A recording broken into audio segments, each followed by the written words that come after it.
Muchas gracias, Óscar, por la presentación y por la organización del seminario. Y bueno, hoy estoy aquí para presentaros mi proyecto de tesis que lleva por título Efectos de la parasitosis y la virosis en la condición fisiológica y las dinámicas de población del conejo europeo, Oristolagus cuniculus. Bueno, primero comentaros un poquito acerca de mi experiencia previa antes de venir aquí a la estación. Y bueno, mis primeros pasos quizá en el mundo de la investigación, con el mundo de la ciencia, pues fueron en el Laboratorio de Biología Marina, donde estuve trabajando en mis últimos años de carrera como alumna interna, bajo la supervisión del doctor José Manuel Guerra, y con él realicé mi trabajo de tesina. Posteriormente viajé a Londres, puesto que me concedieron una Leonardo da Vinci, y estuve haciendo prácticas en una red de parques del London Wildlife Trust, concretamente en Aylesbury Triangle, y me encargaba fundamentalmente de darle clases de educación ambiental a niños de preparatory y nursery. Y bueno, fundamentalmente pues me impregné del espíritu conservador y naturalista que tienen los ingleses, y estuvo muy chula la experiencia, la verdad. Bueno, después regresé aquí a España y pude hacer el máster de Biodiversidad y Biología de la Conservación que realizan conjuntamente esta casa con la Universidad Pablo de Olavide, y con posterioridad a eso me concedieron la beca predoctoral Severo Ochoa, con la cual estoy realizando actualmente mi tesis en la Estación Biológica, y cuyos supervisores son Sacramento Moreno y Carlos Rocco. Bueno, este es el protagonista de mi tesis, esta maravillosa especie, Oristolagus cuniculus. Es una especie, la especie es Oristolagus cuniculus y en ella se incluyen dos subespecies claramente diferenciadas desde un punto de vista genético, como son Oristolagus cuniculus algirus y Oristolagus cuniculus cuniculus. A grandes rasgos, algirus está restringida a la parte sur de la península y es de menor tamaño, y cuniculus cuniculus está restringida hacia la parte norte y es de mayor tamaño. Es una especie endémica en la península ibérica y es una especie muy prolífica y que además es un colonizador muy exitoso. Luego, en sitios donde no es nativo, pues tiende a formar grandes plagas y muy importantes.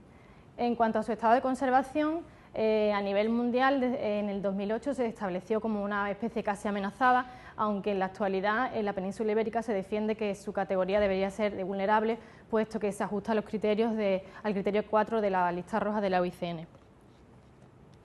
Bueno, y el conejo, como todos sabéis, es una pieza clave en el ecosistema mediterráneo. Es una especie multifuncional y que juega un papel importante a diferentes niveles en el ecosistema. Dado su condición primeramente de herbívoro y como dispersor de semillas, pues juega un papel fundamental en la modulación de la composición florística. Luego, en los sitios donde éste habite, va a determinar la composición vegetal y su distribución y abundancia y diversidad. En cuanto a su capacidad para excavar madrigueras, estos sitios además conforman sitios de cría y de refugio para muchas especies de invertebrados y vertebrados, como pequeños roedores, insectos, arácnidos, reptiles, anfibios y un largo etcétera. Y bueno, un papel muy importante que juega es como recurso trófico, puesto que es presa de más de 40 especies de depredadores. Entre ellos, el lince ibérico y el águila imperial, que actualmente están en un estado están amenazados, están gravemente amenazados. Y bueno, desde el punto de vista, aparte de ecológico, es importante también desde el punto de vista socioeconómico, puesto que es una especie, junto con la perdiz roja, que supone una de las principales especies de caza menor en la península ibérica. Y bueno, en la tesis nos vamos a centrar fundamentalmente en el papel que éste juega como parte de su dieta fundamental, de la dieta de estos superespecialistas, el lince y el águila imperial. Bueno, a pesar de su importancia, el conejo en este último siglo ha sufrido un importante declive debido a diferentes causas, entre ellas la pérdida de hábitat y fragmentación, la excesiva caza a que ha sido sometido, la presión de depredación, porque hemos visto que son más de 40 depredadores los que se alimentan o tienen el conejo en su dieta, y la llegada de dos importantes enfermedades virales como son la misomatosis en los años 50 y la hemorrágica vírica en los 80. En la tesis nos vamos a centrar principalmente en estas dos enfermedades que han sido muy importantes para el conejo. En el caso de la misomatosis, como hemos visto, es una enfermedad vírica transmitida por un posvirus, que lo veis allí a la derecha, es un virus de ADN muy grande y bueno, es transmisible por medio de vectores fundamentalmente como las pulgas o los mosquitos, y se manifiesta externamente formando misomas o pequeños tumores, como vemos en la foto, normalmente en zonas de mucosa, en genitales, orejas, ojos, nariz, y lo que hace es que merma al individuo de sus capacidades vitales y y afecta fundamentalmente a nivel linfático. Deprime al sistema inmune de modo que facilita que sean otros oportunistas secundarios los que causen infecciones, y no es directamente mortal la enfermedad, sino es directamente mortal lo que produce es la facilitación de otras infecciones, y el animal muere fundamentalmente por infecciones secundarias. En el caso de la hemorragia vírica, el virus es un calicivirus, un virus de ARN de pequeño tamaño, quizá eso lo hace más fácilmente transmisible, y además se sabe que los virus de ARN son más letales, son más agresivos. En este caso, la hemorragia vírica en los primeros brotes causa una gran letalidad, mucho mayor incluso que el misomavirus.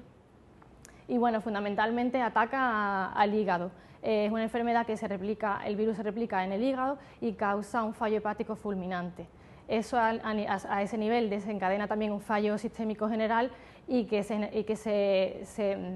manifiesta a modo de hemorragias internas que pueden exteriorizarse como petequias o sangrado nasal, sangrado genital.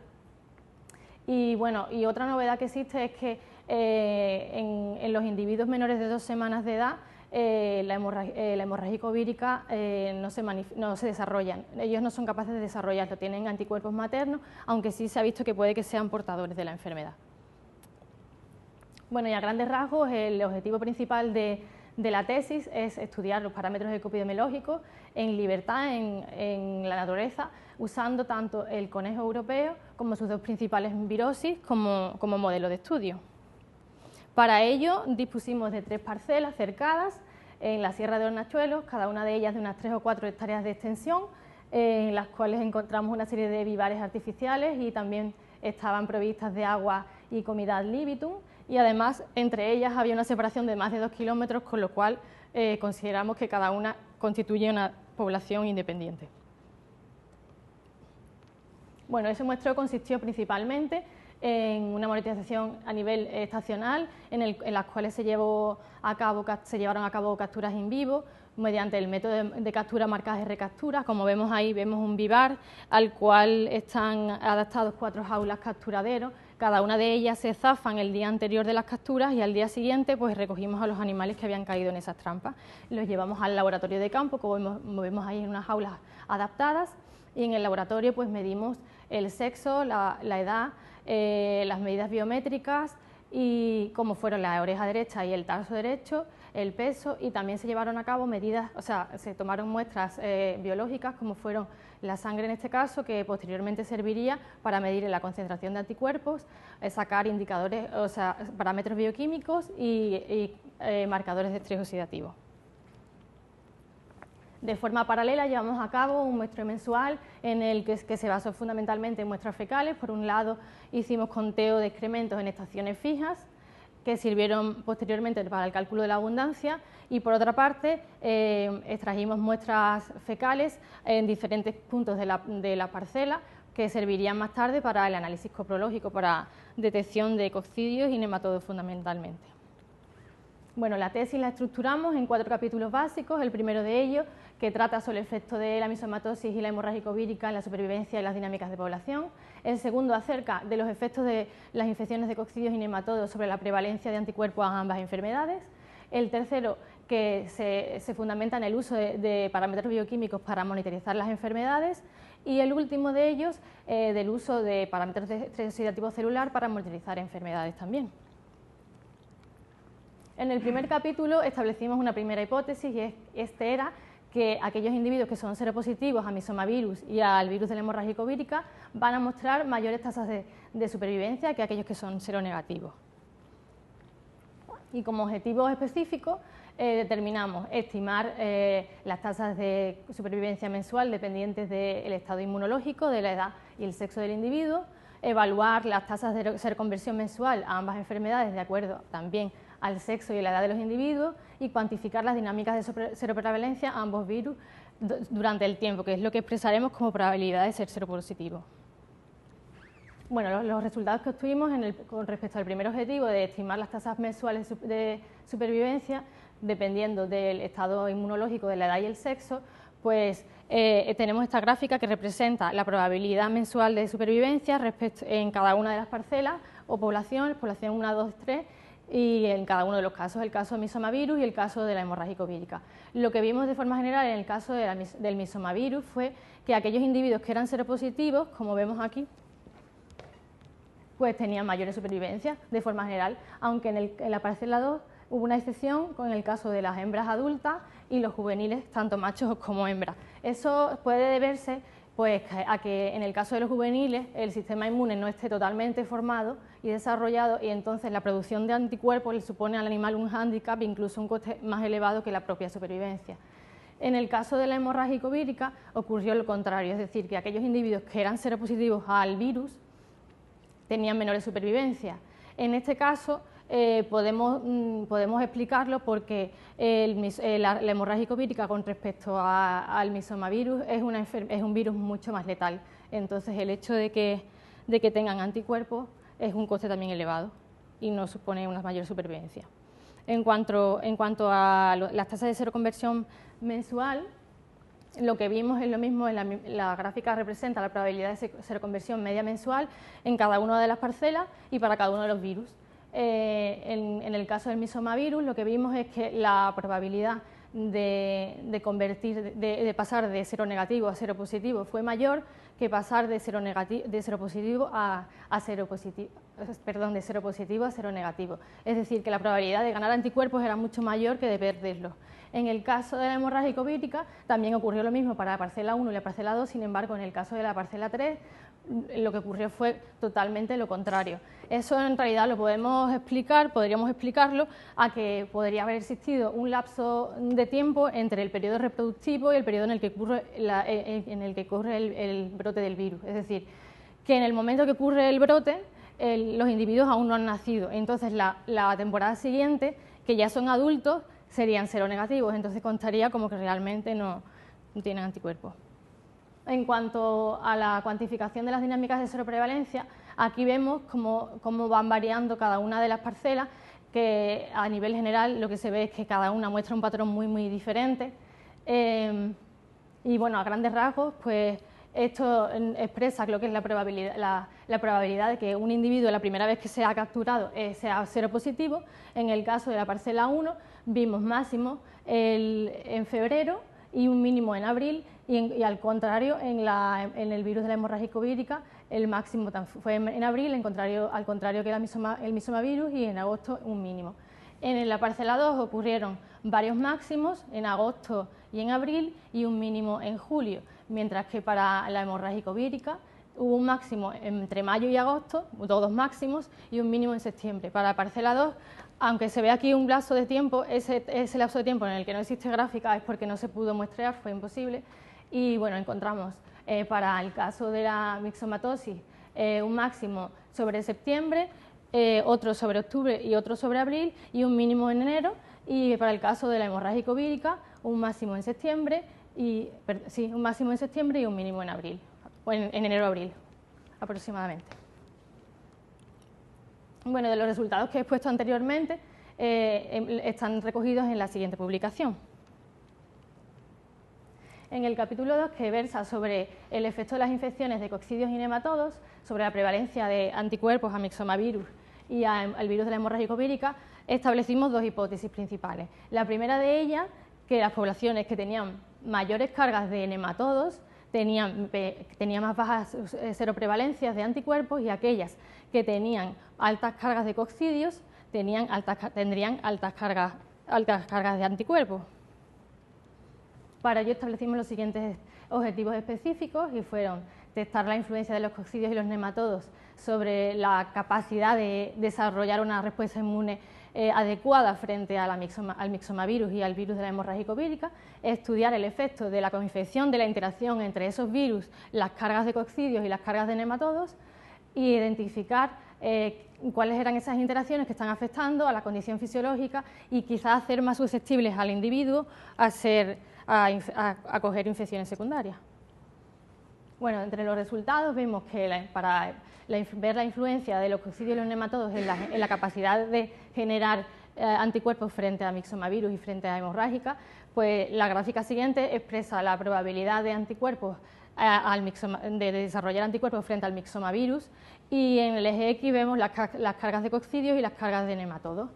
Lo que se observó fue una relación inversamente proporcional, es decir, que cuanto mayor era la carga de coccidios, y en el caso también de nematodos, aunque fue más patente en los coccidios, la capacidad de desarrollar anticuerpos era casi nula. Bueno, para estudiar el efecto de la coinfección, de esa interacción entre esos virus y los parásitos intestinales, coccidios y nematodos, hicimos una serie de modelos, unos GDMM, en los cuales utilizamos como variables explicativas la carga de coccidios, la carga de nematodos, el mes, que es importante puesto que determina la incidencia de una u otra enfermedad, la abundancia de individuos y el sexo.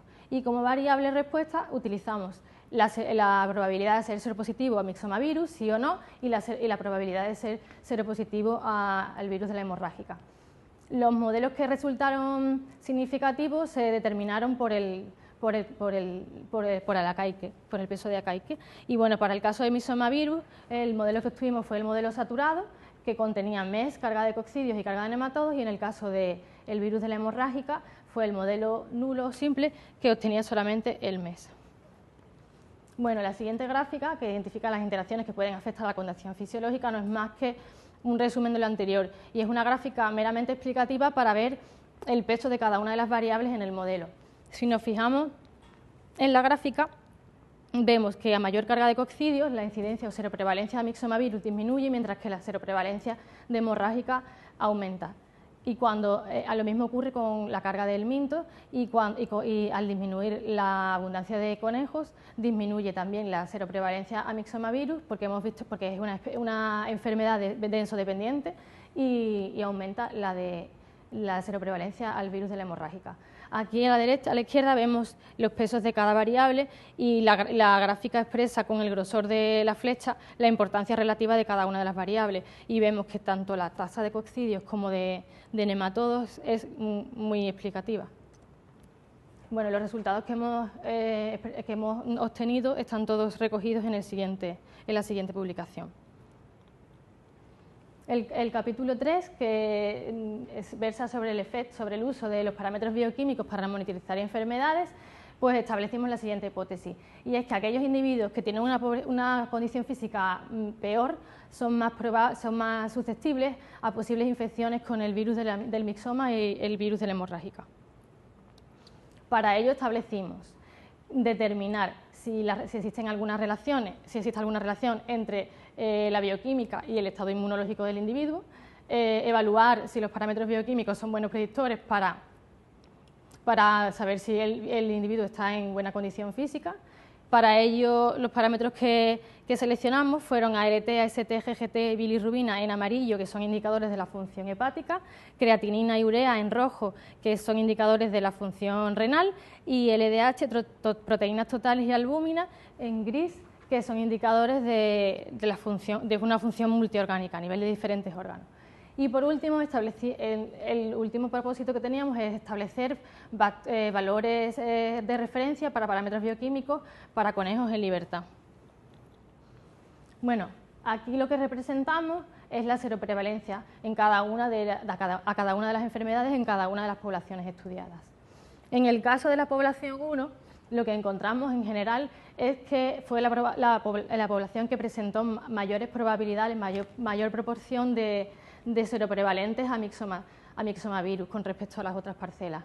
Sin embargo, la seroprevalencia hemorrágico-vírica fue menor. En el caso de la población 2, lo que vemos es que es la población que tiene menos proporción de individuos seronegativos, que se encuentran unos máximos en septiembre y en enero y que van disminuyendo a lo largo de las sesiones de trampeo. Y conforme va disminuyendo, en agosto, si veis, en agosto del 2009, tal como van disminuyendo los seronegativos, empiezan a aumentar los seropositivos a hemorrágico-vírica, a mixomatosis. Lo que observamos también característico es que tanto en la última sesión de trampeo, en abril de 2010, no encontramos ningún individuo seroprevalente al virus de la hemorrágica. En el caso de la población 3, lo que es característico es que encontramos la mayor proporción de individuos seroprevalentes a ambas enfermedades, al mixomavirus y al virus de la hemorrágico-vírica. Y también, además, es la población que menos seronegativo tiene a lo largo de todo el periodo de estudio. Los máximos de seroprevalentes de amixomavirus y el virus de la hemorrágica se encuentran en septiembre y en abril, y además es característico que en la primera y en la última sesión de muestreo no hay ningún individuo seronegativo. Y bueno, hay una cosa en común de todas las gráficas, si os fijáis, bastante curioso, es que la mayor probabilidad, la mayor proporción de individuos seropositivos a hemorrágica ocurrió en abril para todas ellas, el máximo, que es lo que está pintado en azul. Bueno, y la siguiente gráfica lo que expresa es los valores bioquímicos que hemos medido, los valores de los parámetros bioquímicos medidos transformados, porque cada uno tiene una unidad. Entonces, para hacer comparaciones cuantitativas entre ellos, pues los transformamos. Y vemos eso a lo largo de las sesiones de muestreo, como ocurre en los gráficos anteriores de barra. Lo que vemos, al igual que los gráficos de barra, es que existe un patrón de heterogeneidad creciente desde la parcela 1 hasta la parcela 3. La parcela 1 es la más homogénea y la parcela 3 es la más heterogénea. Y un patrón común para todas es que los parámetros que variaron más fueron, de forma general, las transaminasas, la ALT, la ST y la GGT, que se ve mucho más apreciable en la parcela 2 y en la parcela 3. Bueno, y si cruzamos los resultados, que es lo interesante de esta gráfica de los parámetros con las prevalencias de anticuerpos, con la proporción de individuos seropositivos a una u otra enfermedad, vemos que en los máximos, aquí por ejemplo, en enero del 2009, vemos que hay un máximo de la ALT, bueno, en general de todas las transaminasas, ST, ALT y GGT, que corresponden con una mayor proporción de individuos seronegativos. Cuando vemos la siguiente sesión de trampeo, bajan las transaminasas y justamente suben los individuos seropositivos a hemorrágico vírica. En el caso de la población 3 ocurre un poco de lo mismo y vemos aquí los máximos en agosto de ALT, GGT, y nos vamos a abril de 2009 y vemos que están los máximos de hemorrágico vírica. Y bueno, también realizamos con esos parámetros bioquímicos, hicimos una selección y desechamos aquellos que estaban correlacionados altamente, hicimos GLMM, para ello utilizamos como variables explicativas la ALT, la GGT, la bilirrubina, la creatinina, la urea y la albúmina, y utilizamos también la densidad y el sexo para controlar. Y como variables explicativas, pues tenemos la probabilidad de ser seropositivo a mixomatosis, a mixomavirus, sí o no, la probabilidad de ser seropositivo al virus de la hemorrágica, sí o no, y la probabilidad de ser seropositivo a mixomavirus y a hemorrágico vírica, las dos juntas. Bueno, lo que obtuvimos como significativo fue que aquellos individuos que son coinfectados, es decir, que son seropositivos a ambos virus, pues presentaban menores niveles de GGT. Desde un punto de vista biológico es lógico, puesto que cuando los individuos están sufriendo una enfermedad, los parámetros bioquímicos se alteran y al desarrollar los anticuerpos y el individuo recuperarse de la enfermedad, pues vuelven a recuperar valores normales. En cuanto a la densidad, también fue un parámetro explicativo, puesto que fue muy significativo y en aquellos individuos que son seropositivos a mixomavirus, o sea, quiero decir, aquellas poblaciones que tenían más individuos, pues estaban correlacionadas porque tenían más anticuerpos a mixomavirus. Y lo que es desde el punto de vista epidemiológico es lógico, puesto que la enfermedad, el mixomavirus es una enfermedad densodependiente. Cuanto más individuos haya, más cantidad de anticuerpos hay en la población. Bueno, y el capítulo 4, que versa sobre el estrés oxidativo celular, para los parámetros de estrés oxidativo celular para monitorizar esas enfermedades. La idea que tenemos es que hemos revisado muchísima bibliografía y hemos visto que la mayoría de ellas pues, confirma que existen relaciones entre las enfermedades y el daño oxidativo. Una de las citas que hemos escogido es la de Constantini y Moller, que dice que la respuesta inmune puede determinar estrés oxidativo. Entonces, vemos que el estrés oxidativo, en concreto los parámetros de estrés oxidativo celular, pueden ser muy importantes para detectar procesos concretos y momentos concretos, para saber incluso la incidencia de una enfermedad cuando está ocurriendo, porque sabemos que con las gráficas anteriores hemos tenido una ventana de tiempo en la que hay individuos seronegativos y pasan a seropositivos, y en esa ventana de tiempo nos movemos y sabemos que ha habido un brote epidémico, pero a lo mejor con los parámetros de estrés oxidativo celular son más específicos y podemos identificar esos procesos. Y podemos incluso establecer protocolos de manejo, de vacunación y demás que puedan hacer más efectivo el manejo de esas enfermedades. Nosotros tenemos esta serie de parámetros de estrés oxidativo celular, como son la glutatión peroxidasa, la glutatión reductasa, la catalasa, la superóxido dismutasa. Esas son enzimas antioxidantes, que entran en juego cuando el individuo sufre un daño y empiezan a actuar esas enzimas para paliar el daño. Y tenemos el MDA y las proteínas, que son moléculas que quedan después de la lucha del individuo haber sufrido la enfermedad, de haber accionado las enzimas, y lo que queda, el daño, digamos, remanente que queda en el individuo, está expresado por esas proteínas. Y bueno, en eso estamos trabajando. Y nada, eso es todo, y muchas gracias por vuestra atención.